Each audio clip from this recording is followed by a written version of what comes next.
Queen's Park is getting a little busier and a lot buzzier. Beehives are being installed on the roof of the Legislative Assembly of Ontario as part of an initiative focused on sustainability, biodiversity, and supporting pollinators right here in the heart of our provincial capital.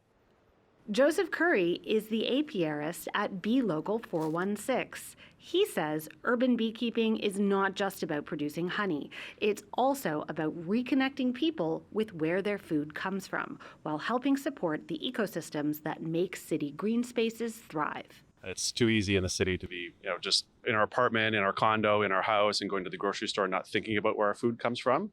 So for me, keeping bees in the city is a good reminder that, we produce great food right here in Ontario and even in the city. And we've got amazing parks and ravine systems and tree canopy and tree cover gardens and backyard gardens in the city.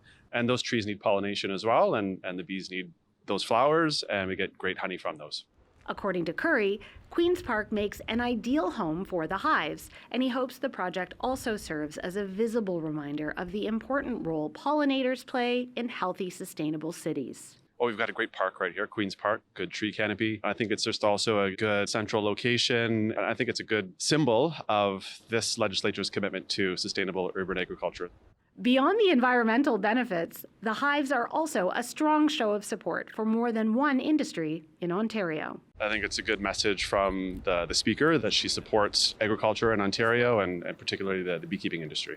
Well, I'd love to take credit, but the reality is the Minister of Agriculture approached me one day and said, would you consider having beehives at the legislature? And I thought, well, that's interesting. Let me think about it.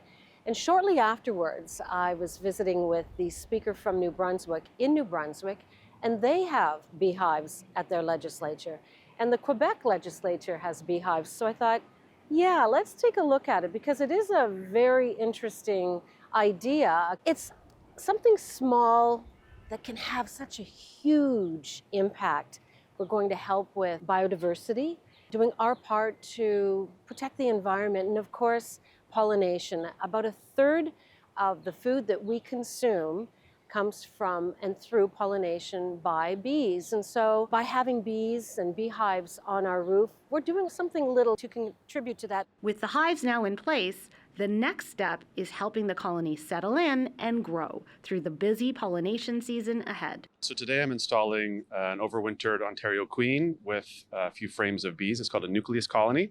And then that colony will expand into a full-size colony in the coming weeks.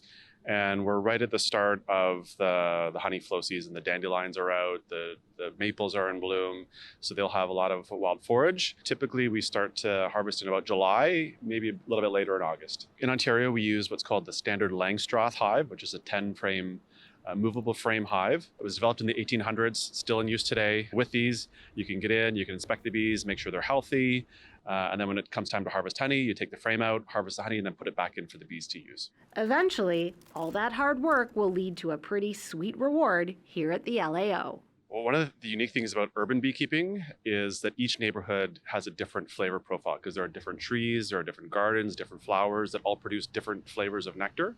And so this honey will be unique to this location here in Queen's Park. There won't be any other honey like it. And so it'll be a great little taste of this location for our visitors. I can't wait until we have honey. Hopefully we'll be able to produce some by September and offer it to guests that come to Queen's Park. And I also hope that little ones will go on our bee cam. It is now live, and it's fun, and they can watch the bees in action. Even our beekeeper will be watching our live hive cam, and he knows when the bees will really be buzzing. Yeah, I'll absolutely be watching, yeah. And best time to watch is on a bright sunny day.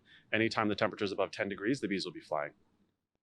You could say this project is creating quite the buzz, from helping pollinate trees and plants in the city to eventually producing honey that will be used right here at Queen's Park. These bees are about to become some of the LAO's hardest working residents.